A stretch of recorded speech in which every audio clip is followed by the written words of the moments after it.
আবার আসবি।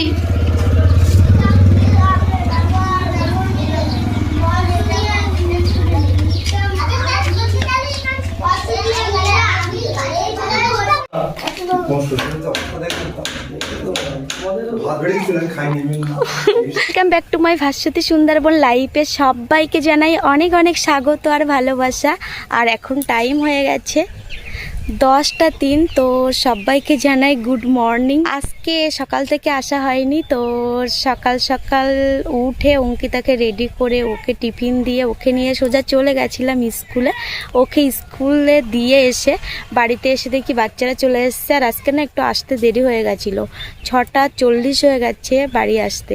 তো বাড়ি এসে বাচ্চাদের পড়াতে বসে গেছে। কদিন তো আমাদের বাড়িতে মিস্ত্রি কাজ করছে, তো আজকে আমাদের ঘরের দরজাটা করছে, তো তার জন্য এত ঘরের ভিতরে আওয়াজ, তার জন্য দেখো মাঠের দিকে এসেছি। নতুন যে দরজাগুলো বানানো হয়েছে সেগুলো ঘরে সেট করা হচ্ছে, তার জন্য প্রচুর শব্দ। তার জন্য দেখতে পাচ্ছ আমি এই বাইরের দিকটা এসেছি, এসে ভিডিওটি শুরু করছি। আর কালকে রাতে না ভাই এসেছিল, ভাই এসে কালকে ছিল, তো ব্লগটা তো আমি বিকালে এন্ড করে দিয়েছিলাম, তার জন্য শেয়ার করতে পারিনি। তো ভাই গেল, সেটা শেয়ার করেছি, এই ব্লগে অ্যাড করব। আমার একটা বন্ধু এসেছিল নিমন্ত্রণ করতে, তো ও ঠাকুরদার রোজ তার কিছুটা শ্যুট নিয়েছি, সেটাও অ্যাড করব।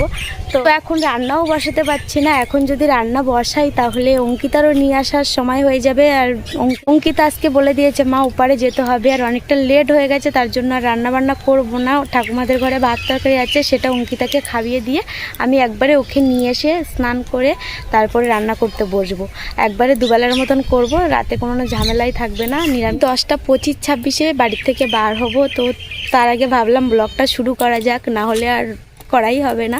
তো দেখো আমি এখন মাঠে এসেছি, মাঠটা দেখো, মাঠে কাজ চলছে বিদ্যমার মাঠে। দেখো যে ধানগুলো ছিল সব কাটা হয়ে গেছে। এবছর না আমাদের এখানে ধান কাটা মেশিন এসছে, এর আগে কখনো আসেনি, এই ফার্স্ট টাইম এসছে, তার জন্য সবাই ধান কেটেছে মেশিনে।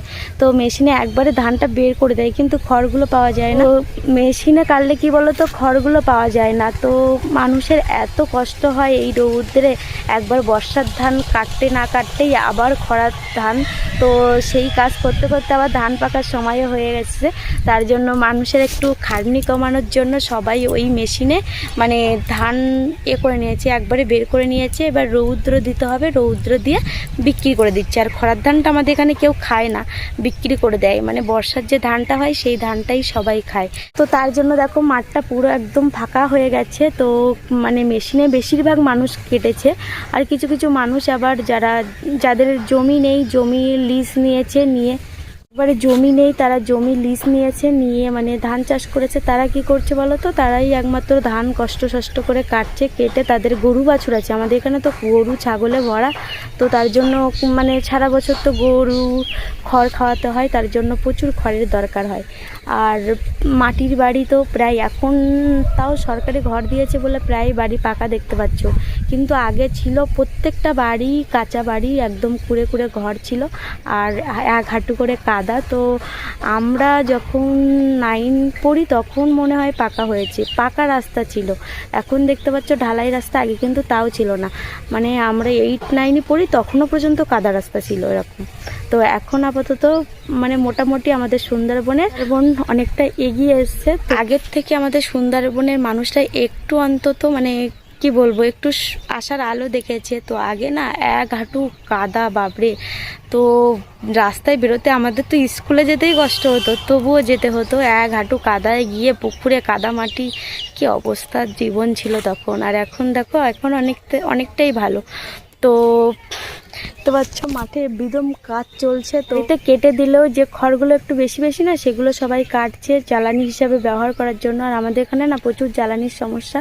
তো ঝড় হয়েছে উঠে কয়বার, তো ঝড়ে সব গাছগুলো ফেলে দিয়েছে, বাড়ির গাছ। তো আগে প্রচুর গাছ ছিল, সেই সব গাছ সব ভেঙে ঝড়ে পড়ে কত ফলের গাছ, কত কিছু গাছ নষ্ট হয়ে গেছে। তো তার জন্য খড় কেটে নিচ্ছে, নিয়ে রৌদ্রে দিয়ে শুকিয়ে তারপরে খড় দিয়ে রান্না করবে। মানে এখন তো শুকনোর সময় খড় দিয়ে রান্না করে, আর যখন বর্ষা হবে তখন ওই ফল পাতা যে সংগ্রহ করছে নদীর থেকে, তো ওই ফল পাতা দিয়ে রান্না হবে, বা বাড়িতে টুকটাক কাঠ থাকলে সেই কাঠ আর কলপাতা দিয়ে রান্না চলে পুরো বর্ষাকালটা আমাদের এখানে। তো আমার চোখে দেখা, কিন্তু আমার বাপের বাড়ির তো অনেক কাজ আছে, তো কোনো অসুবিধা হয় না, 12 মাসই কাঠের জালে রান্না হয়, গ্যাসে কম হয়। আমার বাপের বাড়ির থেকে নদীটা একটু দূর, তার জন্য আমাদের ওখানে মানুষেরা মানে সেরকম পাতা টাতা তুলতে আমি দেখিনি চোখে। তো যখন মানে টিউশন পড়তাম একদম নদীর পাশে পড়তে যেতাম, তো সেখানে দেখতাম যে কত কত পাতা তুলছে, পাতা তুলে ভর্তি করে রেখে দিয়েছে রাস্তার পাশ দিয়ে।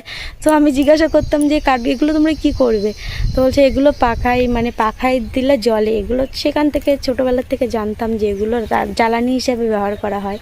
তো আমাদের সুন্দরবন মানুষের জীবন চলে শাক ভাতেই, বেশি মানুষের জীবন চলে। তো দেখতে পাচ্ছ মাঠ ভরা, সবুজে ভরা, তার ভিতর থেকে আমরা সবুজ মানে শাকটাই খুঁজে খুঁজে সেটাই রান্না হয়। তো এইভাবে চলে জীবন। তো যাই করে চলছে, এরকম চলতে থাকলেই ভালো। আর দেখো মাঠে কাজ চলছে, কেউ কেউ আবার মেশিনে ধান ঝাড়াই করছে। আমাদেরও ধান পেকে গেছে, তো জোন পাচ্ছে না, যে মানুষ সব তো অন্ধ্রে চলে যাচ্ছে ধান কাটার জন্য, রোয়ার জন্য, ওখানেই চলে যাচ্ছে সবাই। আর যা টুকটাক মানুষ আছে এখন আবার কি একটা তোলা হচ্ছে বাইরের দিকে, সেই কাজে চলে গেছে।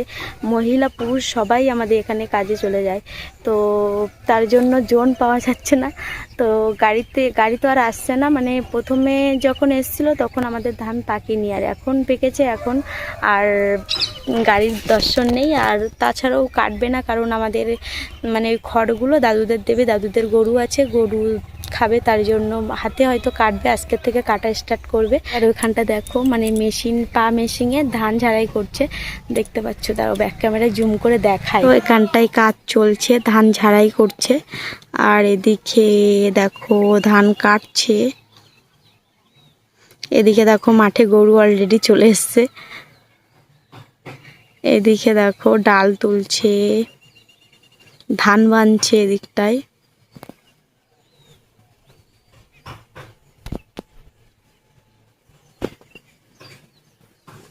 তো দিনটা তো শুরু করে ফেললাম আর অনেক গল্পও করে ফেললাম। তো চলো সারা দিনটা শেয়ার করব, স্কিপ না করে চোখ রাখো, দেখতে থাকো। তো এখন মানে হাঁড়িটা মেজে রেখে দেবো, হাঁড়িটা মাজা হয়নি, তো পান্তা ছিল সেগুলো শাশুড়ি মারা খেয়েছে, তার জন্য হাঁড়িটা মাজবো, মেজে আমি অঙ্কিতাকে নিয়ে আসতে যাব, আর সেখান থেকে সে রান্না বান্না করব। তো কি রান্না করব শেয়ার করব। আর এখন চলো আমাদের ঘরের যে দরজাটা হচ্ছে সেটা একটু শেয়ার করা যাক। তো একটু আওয়াজ হবে, মানিয়ে নিও। তো এখনও টাইম আছে, হাতে 20 মিনিট টাইম আছে। তো ভাবছি আমাদের মাঠে কয়েকটা গাছ আছে, আবার যাই, গিয়ে গাছতলা থেকে কয়েকটা কাঠ কুড়িয়ে নিয়ে আসি, বাড়ি এসে ঝটপট রান্না বসিয়ে দেবো কাঠের জালে। আর এদিকে দেখো আমাদের কুমড়ো গাছে কত কুমড়ো হয়েছে, চলো শেয়ার করি বলে আর করাই হয় না। তো চলো এই বুলাকে একবারে দেখিয়ে দিই। এই দেখো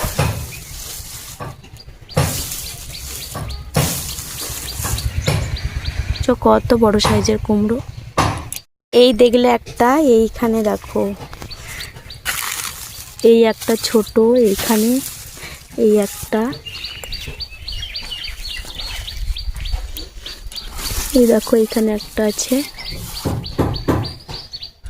আর এইখানে দেখো, এইখানে দেখো একটা কত বড়, এইখানে দেখো। তো দেখতে পাচ্ছ গাছটা কত মাঠের মাঝখানে এসছে, এই দেখো ওই ওপর থেকে শুরু আর এই মাঠের মিডিল পর্যন্ত। দেখতে পেলে মানে 15-16টা মতন কুমড়ো হয়েছিল, তো খাওয়া হয়েছে জালি থাকতে থাকতে কিছুটা, আর বড় আছে, নিচে আছে, উপরেও আছে, মানে প্রচুর কুমড়ো হয়েছিল, আর এখনও জালি পড়ছে কুমড়োর। তো চলো আগে কাঠ কুড়ানো যাক। দেখতে পাচ্ছ এরকম ছোট ছোট কাঠ নিয়ে, দেখতে পাচ্ছ এখানেও আছে, কাঠগুলো এক জায়গায় করি, এক ঝাপ কাঠ তুললাম। তো চলো বাড়ি নিয়ে রেখে দিই, রেখে আবার অঙ্কিতাকে নিয়ে আসবি, অঙ্কিতাকে আনতে যাচ্ছি। তো চলো যাওয়া যাক।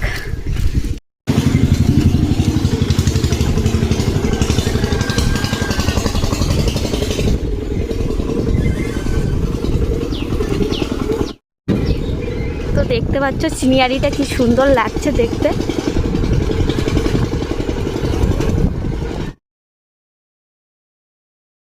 চলে আসলাম আমাদের দয়াপুর ফেরিঘাটে। তো আমাদের ঘাটটার নাম জানো, দয়াপুর ফেরিঘাট। তো চলো সেটা চলে গেছে, কি করা যাবে, অপেক্ষা করতে হবে। এইবারে চলে আসলাম বাড়িতে, আর এখন টাইম হয়ে গেছে 11:24 তো রান্না বসাবো। তো চলো কি রান্না করছি শেয়ার করব, দেখতে থাকো। আর বাইরে উনানে রান্না করব, তার জন্য কাঠ কুড়িয়ে নিয়ে আসলাম দেখলেই।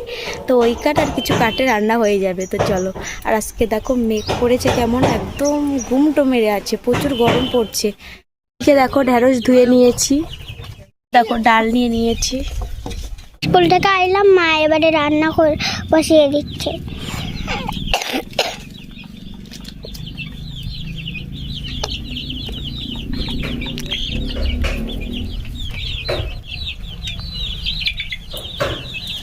জ্বললো না তো।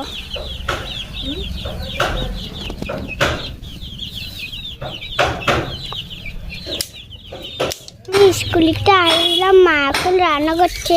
তো এখন জানো কটা বাজে? দেখি 12টা বাজে, তাই তো। আমি চান করে ওঠা ভাত খাবো। রান্না করবে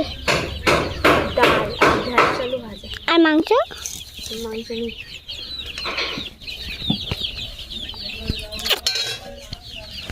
আমার জল খাওয়া পেয়ে গেছে গরমে।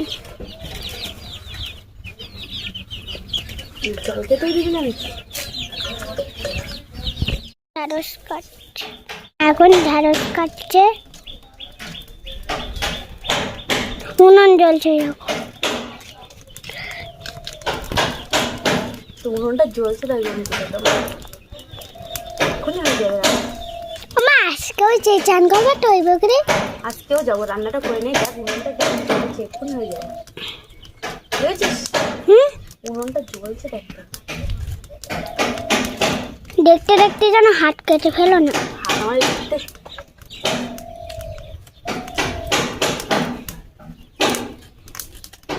বৃষ্টি বৃষ্টি পড়তেন না? কই বৃষ্টি পড়ছে? আমার হাতে বৃষ্টি পড়লো পড়েছে। দেখো বৃষ্টি পড়েছে, কই বৃষ্টি টুপ পড়েছে? টুপ করে। আমার দেখো এখানটা তো আকাশে, দেখো বন্ধুরা বিশাল মেঘ, আমার গায়ে টুপ টুপ করে বৃষ্টি পড়ছে। এই বৃষ্টি হচ্ছে না, আমার গায়ে দেখো কি সুন্দর বৃষ্টি পড়ছে। তাহলে তো ভালো, তোর গরমে লাগবে না। আজকে তাহলে বৃষ্টিটা ভিজে ভিজে চান করে নেবো, ওদের পুকুরেও যেতে হবে না। এদিকে আমার ভাতটা হয়ে গেছে, ফ্যান ঝেড়ে দেবো। আর এদিকে ডালটা দেখো সিদ্ধ হচ্ছে। এদিকে ঢেঁড়স আলু কাটা হয়ে গেছে। আর এদিকে আছে দেখো ভেজে রাখা পুঁটি মাছ। তো এই মাছগুলো দিয়ে টক করবো ভাবছি।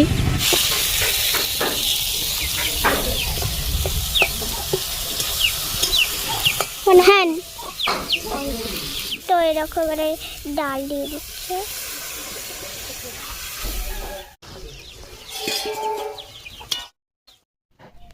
পরে রেসিপি হয়েছে ঢেঁড়স আলু ভাজা, এদিকে ডাল,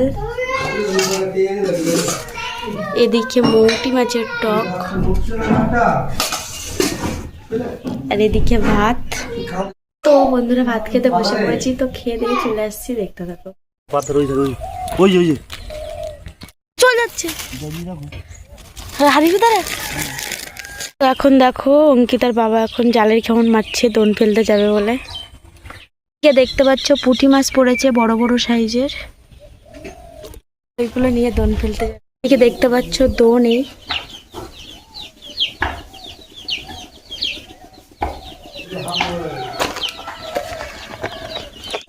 তো এডিটিং করতে করতে অনেকটাই লেট হয়ে গেছিলো। তারপরে ওখান থেকে এডিটিং করে ঘরবানটা ঝাড় দিলাম। এডিটিং করতে করতে অনেকটা লেট হয়ে গেছিলো, তো তারপরে আসাই হয়নি। তো ঘর বান্ডা ঝাড় দিলাম, মুরগি টুরগি তুলে দিয়ে সোজা চলে গেছিলাম কলে। তো কল থেকে মানে ফার্স্টে একটা গেলাম, সেখানে জল একটু একটু করে পড়ছে আর প্রচুর লাইন। তারপরে একটা গেলাম, সেখানেও লাইন। তারপরে মানে বাজারের দিকটায় গেছি, সেখানে পেয়েছি। তো 3-4 জনের পরে নিতে হয়েছে। তো নিয়ে বাড়ি ফিরেছি, মানে 6:20 নাগাদ মানে বাড়ি ফিরেছি। তারপরে অঙ্কিতাকে দিয়ে সন্ধ্যাটা দিয়ে নিলাম, দিয়ে এখন এদিকে জামা টামা ভাঁজ করছিলাম। তো ওগুলো ভাঁজ করে রেখে দিলাম। তো এবার জল খাবো, খেয়ে বাচ্চারা পড়তে চলে এসছে, বাচ্চাদের পড়াবো। আর এইদিকে দেখো আমাদের এই দরজাটা লাগিয়েছে। তো চলো দেখাই। দেখতে পাচ্ছ এটা ভিতরে, ঘরের ভিতরেরটা। এটা দেখতে পাচ্ছ বাইরেটা, আর এই ঘরটাও।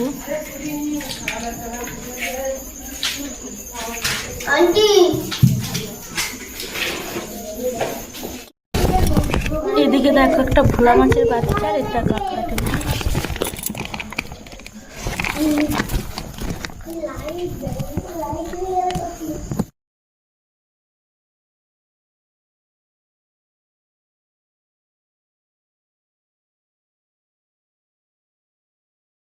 মাত্র রাতের ডিনার কমপ্লিট হলো আর এখন টাইম হয়ে গেছে 10:42 আর এদিকে দেখো মশারি টানানো কমপ্লিট।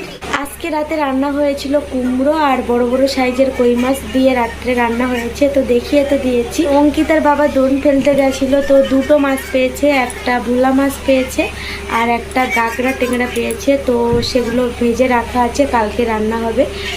আজকে ব্লগটা এই পর্যন্ত। তো তোমাদের কেমন লেগেছে? যদি ভালো লেগে থাকে লাইক কমেন্ট সাবস্ক্রাইব করে পাশে থেকো। দেখা হচ্ছে একটা নতুন ভিডিওতে। ততক্ষণ পর্যন্ত সবাই অনেক অনেক ভালো থেকো, সুস্থ থেকো। Tata, take care, good night.